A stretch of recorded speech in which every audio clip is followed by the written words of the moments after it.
Greetings, fellow definitioneers, and welcome to yet another exciting edition of Definitions with your host, Definition Man.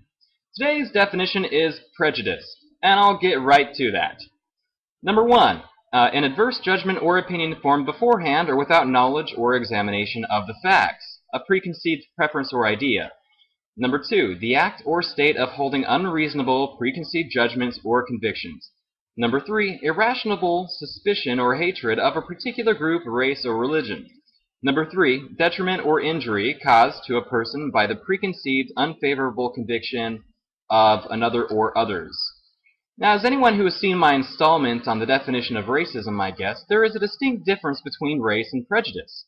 Now, I've personally known people who have casually interchanged these words when implying racism, but racism is a preconceived notion that one race is superior or inferior to another based solely on hereditary factors, and in that installment I lightly touched on these details.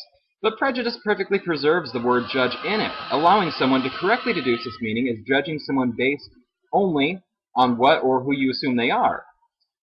Yes, this could imply that someone who is racist is, by extension, holding prejudice, but while racism loves to pick on the worldwide rainbow, prejudice is not so picky.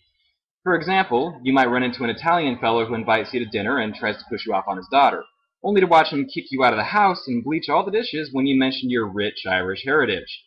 Now, was that an act of racism, nationalityism, or prejudice-ism?